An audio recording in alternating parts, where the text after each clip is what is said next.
দেশে 10 দিন পর সব ধরনের ইন্টারনেট সংযোগ সচল হয়েছে। এতদিন সরকারের নির্দেশে ইন্টারনেট বন্ধ ছিল। গতকাল রোববার থেকে সব ধরনের ইন্টারনেট সংযোগ সচল হলেও জনপ্রিয় সামাজিক যোগাযোগ মাধ্যমের প্ল্যাটফর্মগুলো বন্ধ রয়েছে।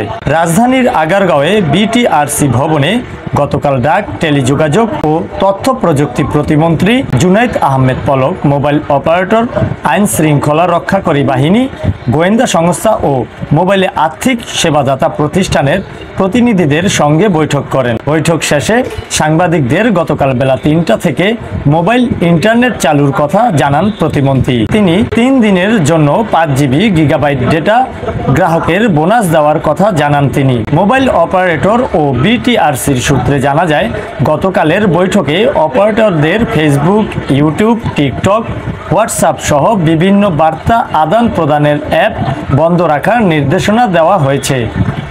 এছাড়া 1 দিন ও 3 দিন মেয়াদের ডাটা প্যাকেজ তৈরি করতে অপারেটরদের নির্দেশনা দেওয়া হয়। কোটা সংস্কার আন্দোলনকে কেন্দ্র করে সংঘর্ষ শুরু হলে 17 জুলাই বুধবার রাত থেকে মোবাইল ইন্টারনেট ও 18 জুলাই বৃহস্পতিবার রাত 9টার দিকে ব্রডব্যান্ড ইন্টারনেট বন্ধ হয়ে যায়।